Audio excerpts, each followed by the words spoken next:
What's good everybody? So welcome to another one of my Q&A fitness videos.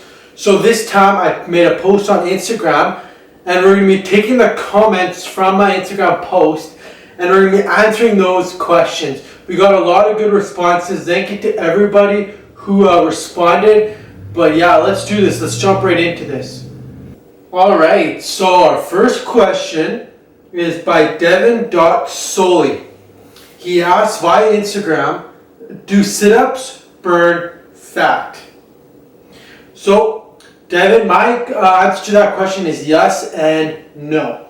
So, no matter what you do, any type of exercise is going to burn calories, which in return is going to burn body fat. Whether it's jumping jacks, sit-ups, push-ups, pull-ups, any type of exercise, you're still moving your body and you're still exerting muscle. So yes, you will burn fat, but it's not going to be to the amount that you want it to be just with doing sit-ups.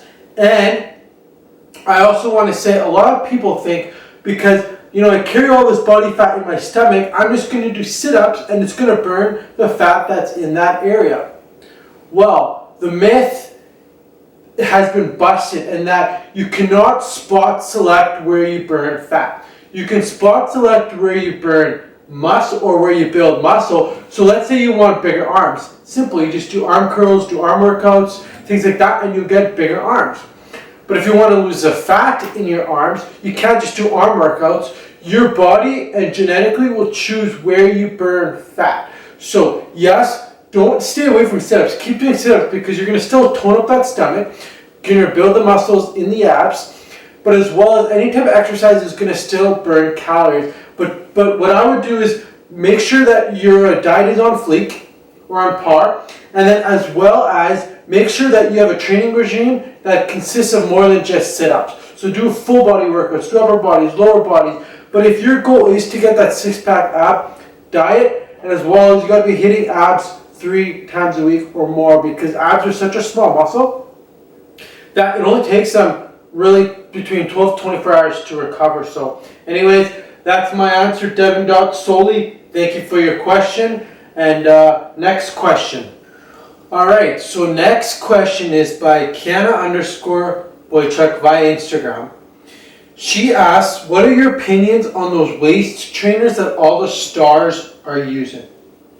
Well, for starters, you have to keep in mind that there's a lot of companies out there that have this product that might work, that might not work, but they think, hey, if I get a celebrity to put their name on it and get them to showcase their body saying this is what gave them results, that this company is going to benefit because people are going to buy this product.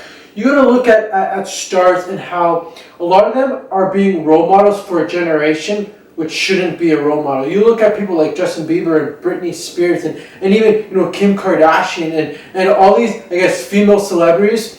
It's funny how I included Justin Bieber as a female celebrity, but you look at these female celebrities and how they portray this body where it's like a really, really skinny waist, big booty, bigger upper body, and they say, this is how the females of our generation need to look like, and it's such a sad reality, but all these females and even males out there are grasping onto this saying, I want to look just like them, I want to do this. So when a star comes out with this product, whether it's this waist trainer thing or these diet pills or whatever, and they come out with it, people around the world just grab onto it, right? There was that thing with Kendall Jenner and those lips where you suck onto it and he makes extra big lips.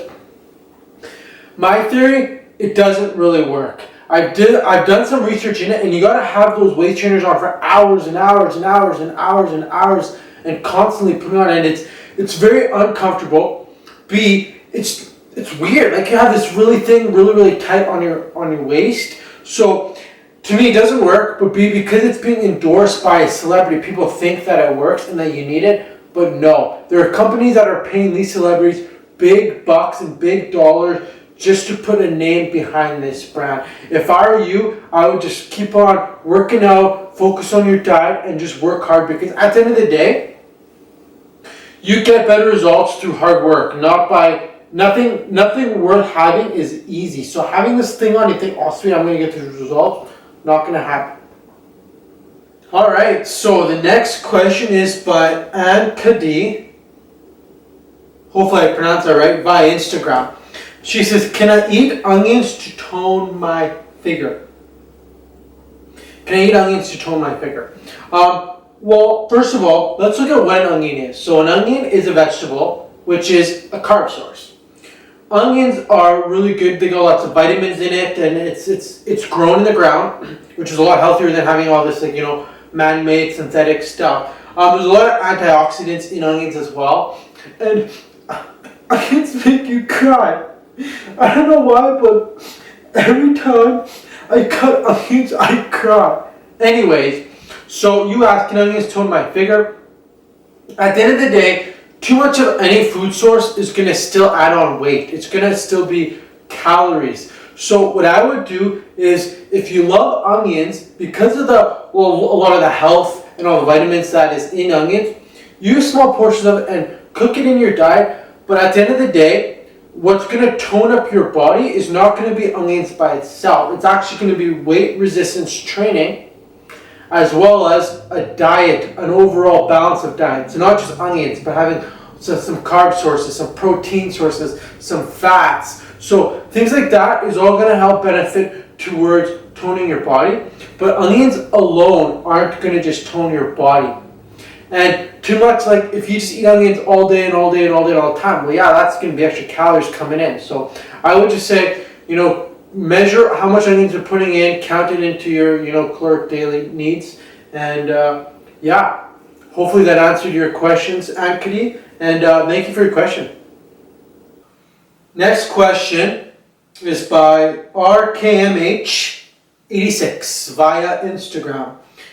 She asked, should I eat protein or carbs after my workout?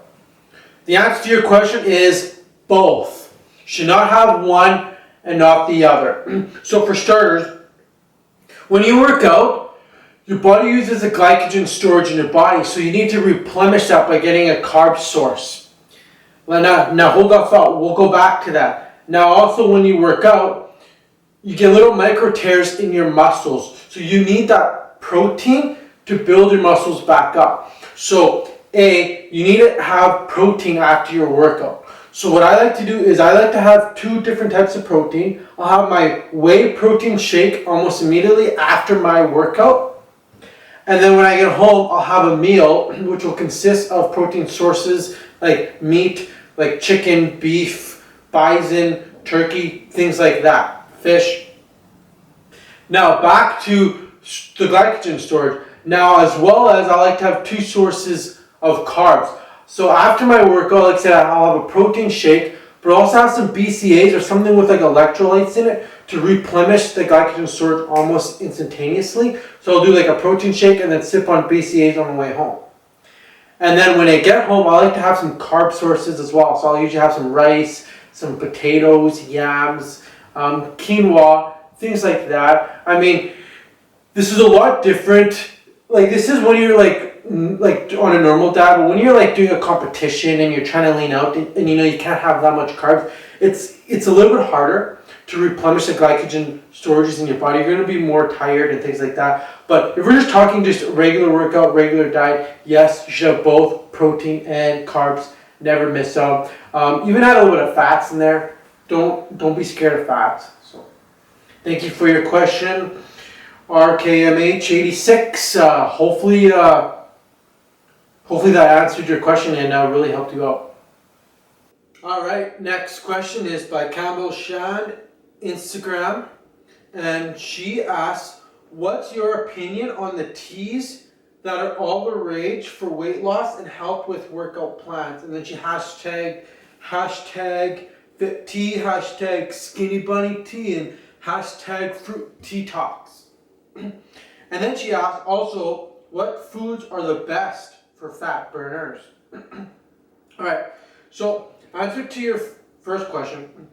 To be honest, my opinion, I've never been a fan of these tea type diets, liquid diets, detox diets, and here's why. I consider it kind of a fad. B, you're just mostly getting liquids in. You still need whole foods, you still need solid foods. At the end of the day, your metabolism is boosted with the digestion of food. So if you're drinking all these liquids in, it's liquids in versus liquids out at the end of the day. And you're not going to be getting all the nutrients and vitamins that you need that you can get from whole food. So yeah, you might be able to drink these tea diets and lose a lot of weight, but you're not going to be able to do it for very long because you're going to get all these cravings for carbs and all these cravings for hunger and stuff. And then you're going to bounce back, and then you're going to end up gaining 5 more pounds. And you know, that's usually what happens. Or you'll lose a lot of weight too quickly, and it's very unhealthy. I do think there's a lot of good benefits in tea, especially green tea. I mean, green tea is a good contributor of you know, burning some fat. So I would say, you know, don't cut out tea from your diet, but don't just have just tea by itself. And for these detox diets, some of them, yes, will, you know, cleanse your system, things like that. But I just say drink lots and lots of water and just eat some fruit, and I think it'll be just as benefit. You also asked, what are the types of foods that are best for fat burners? So I made a list of kind of the top 10 that I have heard that have been really good. This will change from person to person, from resources to resources, to studies. But here is a list. Number 1, kale. Number 2, broccoli, avocado, Brazil nuts, chia seeds, wild salmon, oysters, coconut oil, cinnamon, and coffee. And the reason why coffee's on there, and that's more so just kind of black coffee. Like if you want to add cream and sugar in it, you can, but that's not going to really contribute into a fat burner. But it's because caffeine boosts up, like it basically boosts your heart rate. It's kind of an energy, so it gets your body going, which in return jumpstarts your metabolism, which when your metabolism spikes, so does your burning fat. So anyways, hopefully that answered your question. I mean, I know we could go more in depth in the whole tea talks thing and stuff, but that's just my theory. I mean, I'm a little more old fashioned when it comes to, you know, your diet, just eating whole foods and things like that. But anyways, thank you for your question, Sarah Campbell. And next question. Next question is by J__Rab by Instagram. So he's a good buddy of mine, Jeremy Rabbit. He asked, how soon, how big, and what type of breakfast should I eat before doing a high intensity workout where I'll burn up to 1,000 calories? Well, Jeremy, first of all, when is your HIIT? Like, when is this high intensity interval training? When is it? If it's at 5 a.m. in the morning, is it at noon? Is it, because you didn't specifically say, you just said, should I eat a big breakfast leading up to it? So a lot of, I guess, athlete sports, a lot of sports nowadays is a lot of HIIT cardio, or even like Orange Theory, things like that. So a lot of athletes, what they'll do is the night before or the morning of, they'll have a really big carb breakfast, having that you know, slow digestive carb release that is going to give you energy throughout the day, and then up into your, I guess, your training or up until your game day is going to give you that energy. However, if you're doing like a 5 a.m. HIIT cardio where you're going to be burning like 1,000 calories,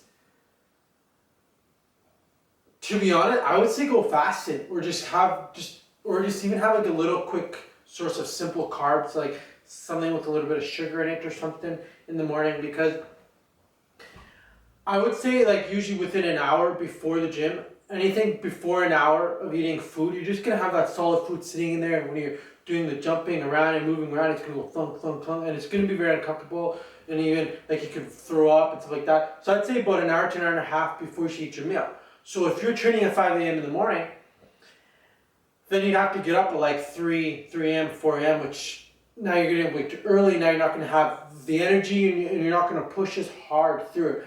But if you're, I guess, high intensity interval training is like at noon or even like later in the evening, yeah, have a big meal. Like they say breakfast is one of your most important meals, and I kind of slightly agree with that in a sense. So have a high carb, high protein, even high fat. Have a big meal, because what that's going to do is that's going to give you that slow digestive protein, that slow digestive carbs throughout the day, that's going to allow you to get that energy for the training regime. But like I said, it also depends on what your goal is, right? if you want this high intensity because you're really trying to lean out and things like that, then yeah, maybe eat a smaller meal and you're kind of going to this a little bit fasted. So this is one of those questions where it's going to vary between person to person, to vary between exactly what type of HIIT cardio you're doing.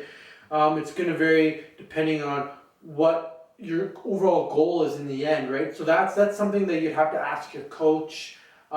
If you guys come to me, like Jeremy, if you come to me a little more specific and say, you know what, like this is exactly what I'm doing and this is why I'm doing it, this is what I'm doing it for, then I can properly guide you through kind of the training regime and what the diet behind that's going to look like to give you the energy to burn maybe those 1,000 calories. But that was a good question. You had me really thinking on that one as well. So well done, Jeremy. Anyways, next question. Next question is by _Esther_Rosales_. She asks, how can someone actually lose weight fast? One of those questions. I get these questions quite a bit. How can I get this result as fast as possible? People are looking for a quick fix, something that they just want now. Honestly, it's a lifestyle. It's if you're not willing to live the lifestyle of it, you're not gonna get the results bearing that you want. I guess I could say the quickest ways to lose weight fast is to just get a good work ethic, go all the time to the gym, and just work hard. The way I look about it is you reap what you sow. So the harder you work, the better results you see and the quicker results you see. If you're one of those people that just go to the gym once in a while and just go and you're only giving 30%, 40%, right? You're not going to lose weight fast or get the results that you want quickly. You got to push hard. You got to get your diet on point. You got to just really work as hard as you can. So Esther, I would say the best time to start is now. Because if you look back in a week from now or a month from now or even a year from now, you could have already maybe been to where you wanted your body to be. So that's a good question, but I would say just work hard, have a good work ethic, and find a trainer or find someone that knows what they are talking about when it comes to giving you a weight training program or a diet program. Because there are people who I know have been in the gym for years and years and years and have seen no results because they're doing the same thing over and over again and they're not doing stuff that's going to bear the fruit that they want. So anyways, got Dakota here playing around with the ball. Buddy, come here. Dakota, come here. Say hi to the camera. Say hi to the camera. This is Dakota, everybody. Dakota, how do you lose weight really quickly? Dog treats? You eat lots of dog treats? I guess there you have it, folks. Eat lots of dog treats and you'll lose weight quickly. All right. Last question, but not least, is from Hulk Alganim by Instagram. Hopefully I pronounced that right. Another buddy of mine, his name is Hassan, plays on my soccer team. He asks, what's your opinion on fat burners and do you take a fat burner? And then also, have you ever thought about doing a competition, whether it be bodybuilding or men's physique? Well, for starters, I do not take fat burners. And here's why I don't take fat burners. I'm a huge advocate when it comes to health and fitness in trying to limit the amount of stuff that you put in your body that's synthetic. So pills, even though there might be some healthy stuff in the pill, like a fat burner pill, it's still a synthetic man-made thing. And so I try to limit myself to as much as all those other stuff that I can, just for health and fitness. The less pills you're popping in, the better. The only thing I really take is like vitamins, fish oil pills, and like glucosamine. That's pretty much all that I take for like that kind of stuff, and then a few supplements like protein and pre-workout and BCAAs. But so no, I don't take fat burner pills.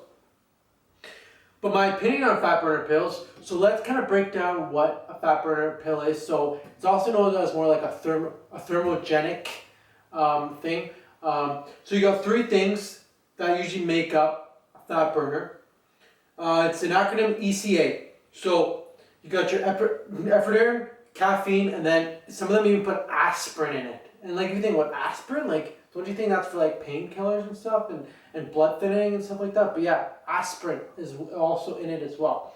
So basically, a fat burner, essentially what it does is it just increases your metabolism by allowing more. So basically what it does is it like increases the energy that your body's giving off to increase the metabolism, which in result is going to burn fat. So essentially just a high caffeine source that's going to get your heart rate going. Now there's danger in that because a lot of people don't really know that. So they're pounding out Monster energy drinks, they're taking coffee, they're taking all this pre-workouts, and then now they're taking these high caffeine, high fat burner pills as well on top of that. And then they're going to training regime and like you're really overloading the heart. Another thing is whenever you take like these fat burner pills and these things that really increase your energy and really increase your heart rate, okay, there's always going to be a crash. So you might like boom, boom, boom, get all this energy, and then you're going to get to a point where your body's just going to crash, right? Like anything that you take in caffeine and things like that, like there's always going to come a down slope. So personally, like I said, I'm a huge advocate in not taking fat burner pills, but my opinion is they do work, but they don't just work by themselves. So a lot of people think that they can take a fat burner pill and it could be a replacement for hard work and work ethic. No.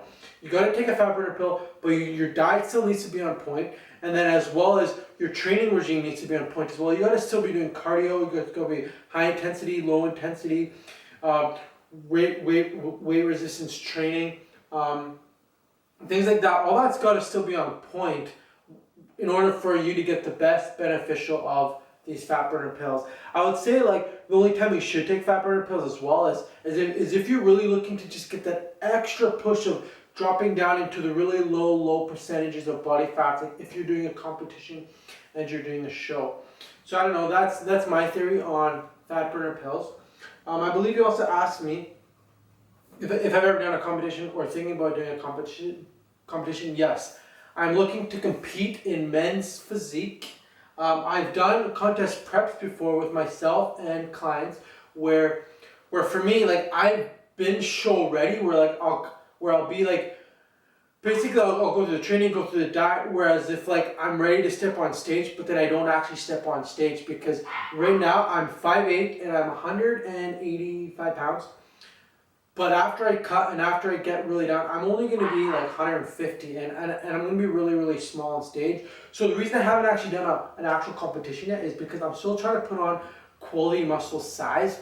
So I'm not the smallest guy on stage. So I've always been very competitive, like in my mind, where if I'm going to do a show, I'm going to do it to win it. I don't want to do it to get second place, third place, fourth place. I'm doing it to win it. So that's why I haven't really done an actual show yet, is because I really want to get my body to the point where I am confident enough that I can actually win. But I might be doing Northern's 2016 men's physique. So stay tuned. Going to be probably releasing some video series soon of like my contest prep. Anyways, love you guys. Thank you for all your questions and stay tuned for the next Q&A video. You guys have asked some fantastic questions.